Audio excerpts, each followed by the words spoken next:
ఆ రోజు నాకు గుర్తులేదు. నెక్స్ట్ డే అనుకుంటా మీ బర్త్‌డే. అదే రోజు మిమ్మల్ని అరెస్ట్ చేసి తీసుకెళ్లారు. సిఐడి వాళ్ళు అక్కడి నుంచి వచ్చి తీసుకెళ్లారు మిమ్మల్ని. ఆ తర్వాత ఎప్పుడూ కూడా తమరితో నేను మాట్లాడలేదు. మా ప్రేక్షకులకి, జర్నలిస్ట్ డైరీ ప్రేక్షకులకి ఒక విషయం మీద అంటారు. మీ నోటితోటి ఆ రోజు రాత్రి జరిగింది ఏంటి? ఆ తర్వాతది కొంచెం వివరంగా చెప్పండి. ఓపికగా వింటాను. No problem. గమ్మత్ ఏంటంటే ఇప్పుడు నేను ఏ కుర్చీలో కూర్చున్నానో ఇదే కుర్చీలో కూర్చున్నా. మధ్యాహ్నం అరౌండ్ 3:30 ఆ టైంకి సడన్గా 10 మంది వచ్చేసారు. మా సెక్యూరిటీ వాళ్ళు ఆపితే గేట్ దూకి వచ్చారు. సరే వచ్చి ఒక అరగంట వాగ్వివాదం తర్వాత తీసుకెళ్ళారు గుంటూరు. నా సిఆర్పిఎఫ్ వాళ్ళని మీరు ఎవరు ఉండటానికి వీల్లేదని పంపించాడు ఆ విజయపాల్ అన్నాడు. పంపించిన తర్వాత ఎవరో ఒక సిఐ అండ్ ఒక హెడ్ కానిస్టేబుల్ కాపలాగా ఉన్నారు. వాళ్ళు మేము బయటికి వెళ్ళి భోంచేసి వస్తాం అన్నారు. అంటే నేను సరే వెళ్ళండి అయితే నేను తలుపు వేసుకుంటానని చెప్పి నేను తలుపేయబోతా ఉంటే వద్దొద్దు తలుపేయొద్దు 10 నిమిషాలు లోపు నేను వచ్చేస్తానంటే ఎవరో సెక్యూరిటీ ఎవరు లేరు కదా అంటే ఇదంతా పోలీసు చుట్టూ ఉన్నారు అని చెప్పారు. 10 నిమిషాల్లో వచ్చేస్తాం, ఊరికి అట్టే వెళ్ళి ఇట్టే వచ్చేస్తాం, తలుపు వేయొద్దు అన్నారు. సరే నేను మంచం మీద పడుకున్నా. వాళ్ళు వెళ్ళిన 3-4 మినిట్స్కి పెద్ద కర్చీఫ్ ఇలా కట్టుకుని 4-5 వచ్చారు. అదే పాత సినిమాలో దొంగలాగా. పాత సినిమాలు ఇలా పెద్ద కర్చీఫ్ ఇక్కడి నుంచి ఇక్కడ దాకా ఇలా ట్రయాంగులర్ షేప్ వచ్చింది ఇలా కట్టేటప్పుడు. ఎవరు అని చెప్పి నేను కేకేసాను. వాళ్ళు లైట్ వేసి డోరు ఇది ఇక్కడ ఏదో గొనువులో ఉంది దానికి డోర్ లాక్ చేశారు. లాక్ చేసి ఒక బ్యాగ్ క్రికెట్ కిట్, ఈ క్రికెట్ ప్లేయర్స్ బ్యాగ్ వేసుకుని వెళ్తారు కదా అలా ఒక కిట్, అందులోంచి ఒక బెల్ట్, థిక్ రబ్బరు, థిన్నర్ దాన్ టైర్, థిక్కర్ దాన్ ట్యూబ్, అదొక క్రికెట్ హ్యాండిల్లా ఉంది, దానికి ఇది కట్టేసింది. ఇంకోటేమో వెదురు స్టిక్ ఒక తాడు తీశారు. నాకు ముందు మెడకేసేస్తారేమో అనుకున్నా, అది కాళ్ళకు కట్టారు.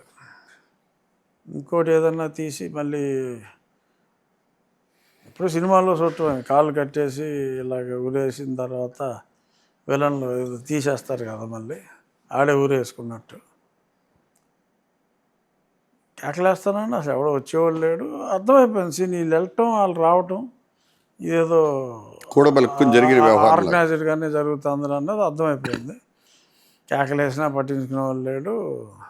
ఒకడు వచ్చి నోరు మూసాడు, ఇంకొకడు కాళ్ళు పట్టుకుని తాడు కట్టాడు. కట్టి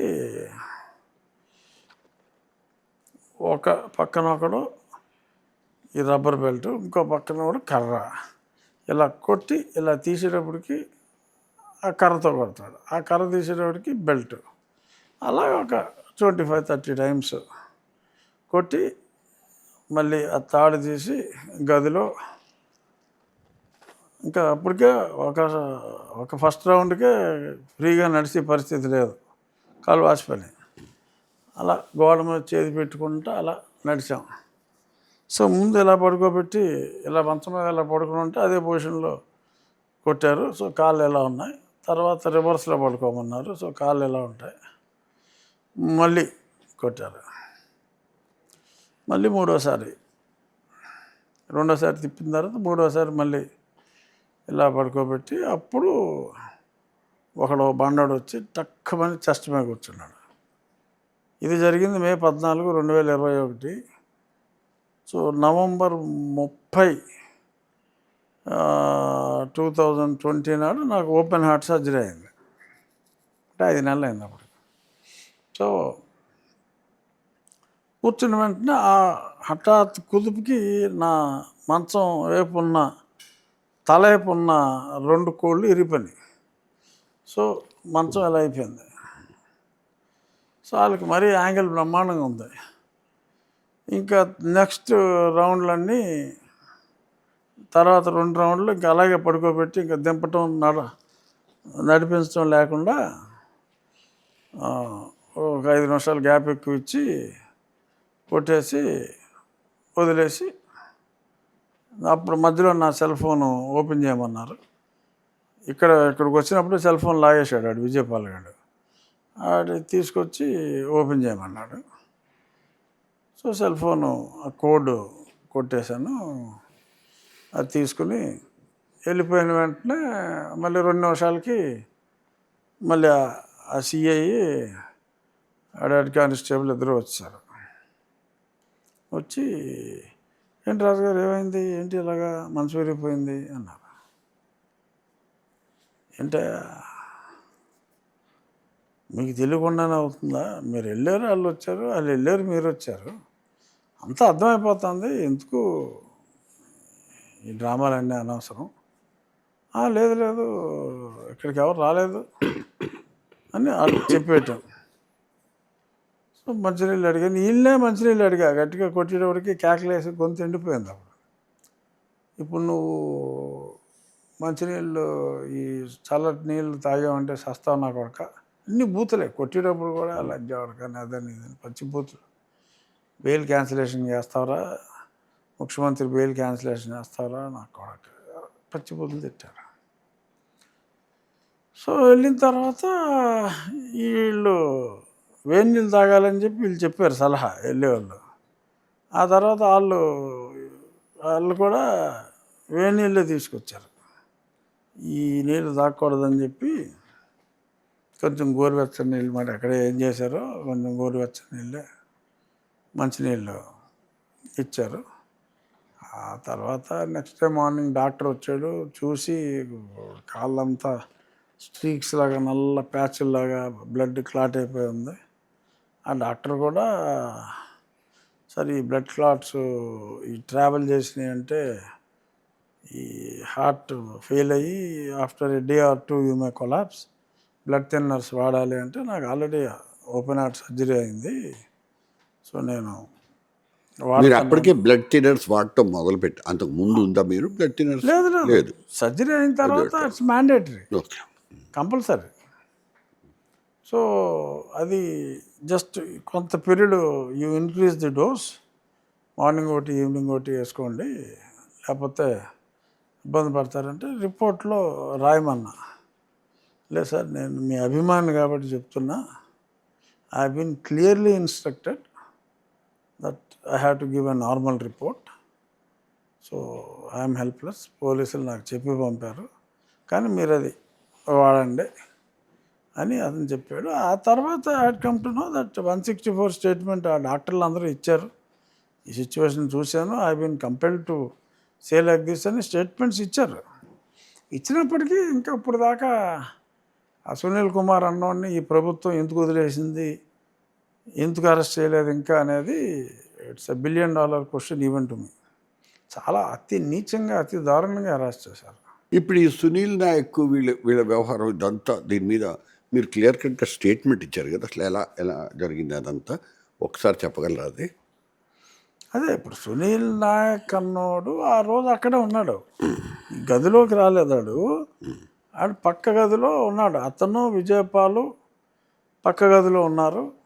ఒక ఏఎస్ఐ ఆ కేకలన్నీ విని వీళ్ళ దగ్గరకు వచ్చి, బాబు ఈ కేకలన్నీ ఎక్కడికో వినపడుతున్నాయి, మీరు ఏదైనా అయిందంటే ప్రమాదం అని చెప్తే, నీకెందుకురా ఇది పెద్దోళ్ళ వ్యవహారం, నోరు మూసుకో పమ్మని అతను పంపించేశారని అతను 164 స్టేట్మెంట్ ఇచ్చాడు. నేను అవి చదివితే తెలిసింది నాకు. So everyone gave statements very clearly.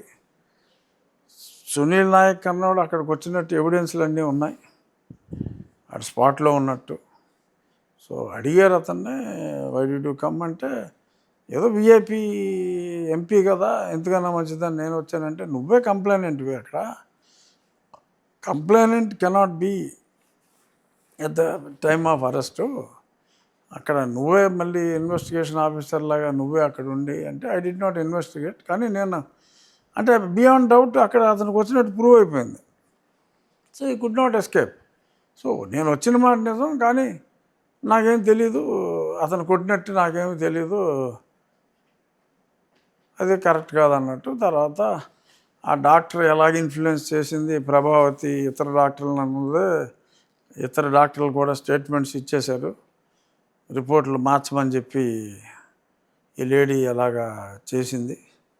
ఆ తర్వాత వితిన్ 24 hours నేను అక్కడికి వెళ్ళటం, మిలిటరీ హాస్పిటల్కి వెళ్ళటం, మిలిటరీ హాస్పిటల్లో ఒక తర్వాత హైకోర్టు జడ్జి అయ్యారు, రిజిస్ట్రార్ జనరల్ని సుప్రీంకోర్టు ఆదేశానుసారం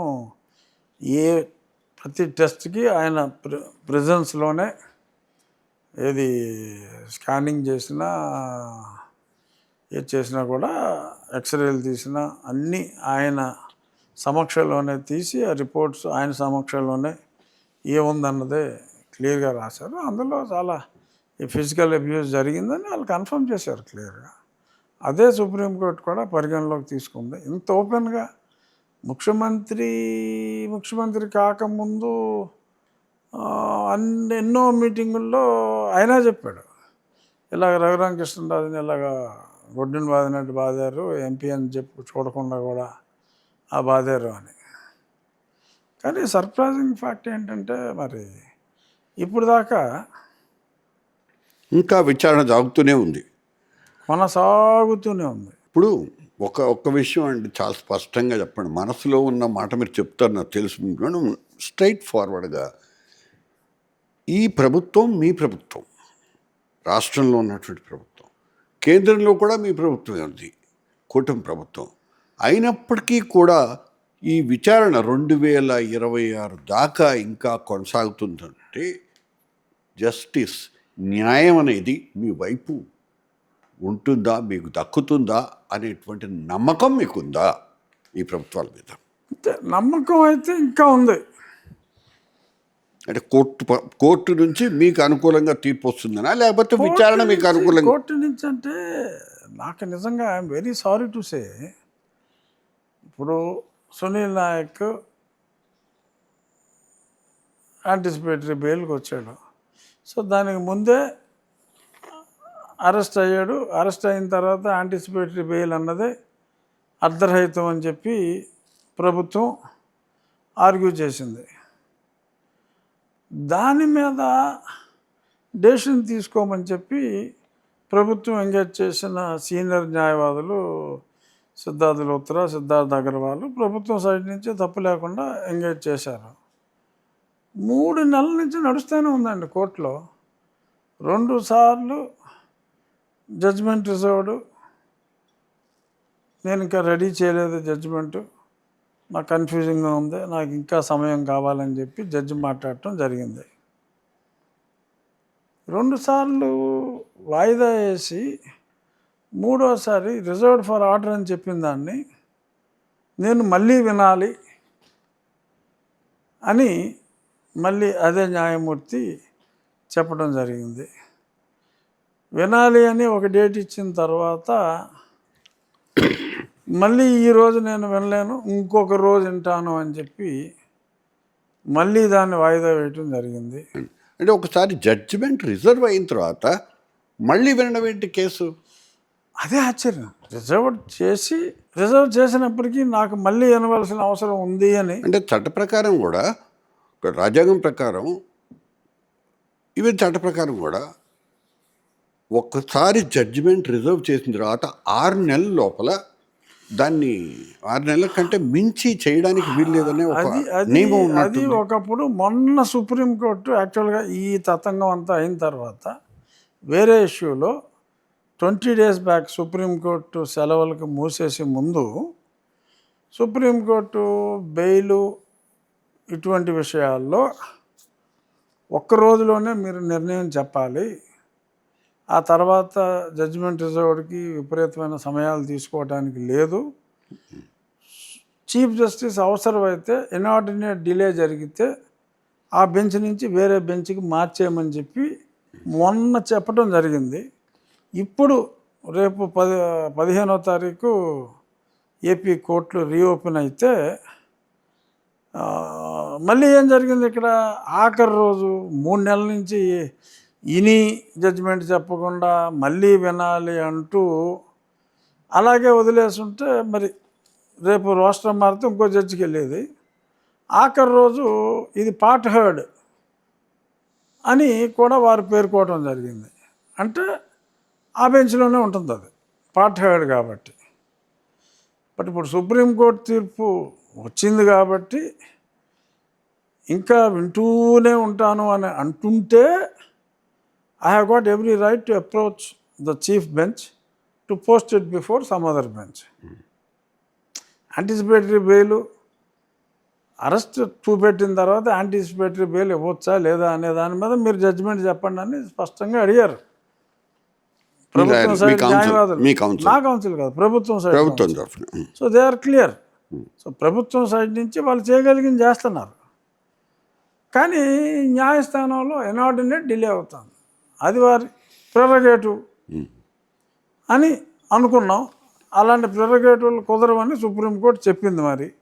సో ఈ చెప్పిన బ్యాక్గ్రౌండ్లో ఆ కోర్టులో వాళ్ళు చెప్పాల్సింది ఒకటే, అరెస్ట్ అయినా సరే నేను యాంటిసిపేటరీ బెయిల్ ఓకే అలౌడ్ అని అంటారా, లేదు ఓకే నువ్వు రెగ్యులర్ బెయిల్ వేసుకోప్పుడు నీకు బెయిల్ ఇచ్చేస్తానని కూడా అనొచ్చేమో.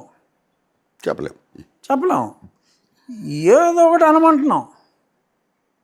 ఎంతకాలం ఇలా ఏదో ఒకటి అంటే సుప్రీంకోర్టుకైనా వెళ్ళొచ్చు, అక్కడ కూడా పోయిందనుకోండి ఇంక మూసుకు కూర్చుంటాం. చేయగలిగేది ఏముంటుంది? So definitely you are believing the present government and their counsel. Present government to the extent of Sunil Nayak, okay, they were represented well in the court.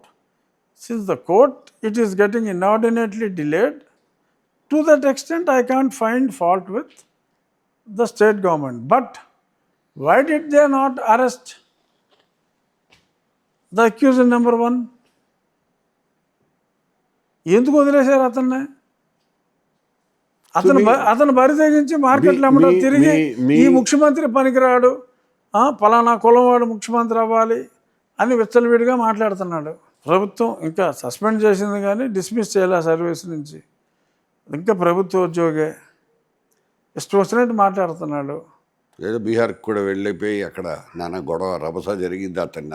అది అతను సునీల్ నాయక్, నేను చెప్పేది సునీల్ కుమార్ గురించి. సునీల్ కుమార్ ఏమన్నాం, ఏదో ఒకసారి పిలిచారు 2 గంటలు మాట్లాడారు.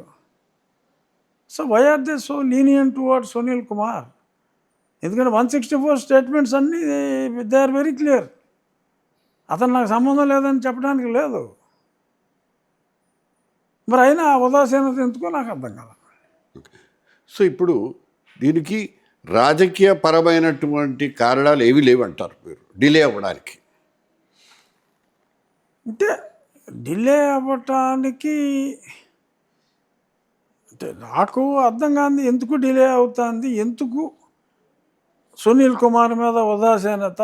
మరి అతనికి ఏదన్నా రాజకీయంగా మరి అతనేదో రేపొద్దున ఫ్యూచర్లో అతను ఏదో పార్టీ పెట్టేస్తాడని చెప్పి ఇప్పుడు ఉన్న ప్రభుత్వం భయపడుతుందా నాకు తెలియదు. అతను చెప్పుకుంటూ ఉంటాడు, అసలు నేను లేచానంటే మనిషిని కాదు, అసలు నాకు వెనకాల పెద్ద సైన్యమే ఉందని చెప్పి చెప్పుకుంటూ ఉంటాడు. మరి అలాగా అతను చెప్పుకుంటున్న మాటలు విని ఏమో ఇంత స్ట్రాంగ్గా ఉన్న ప్రభుత్వానికి అలాంటివి పట్టించుకోవాల్సిన అవసరం లేదు. బట్ అలాగని అక్కడ పని జరగట్లేదు. సో ఆ అసంతృప్తి అయితే నాకు తీవ్రంగా ఉంది. నేను ఎన్నోసార్లు ఎక్స్ప్రెస్ చేశాను, మీ ఇంటర్వ్యూలోనే కాదు, in many interviews I had expressed.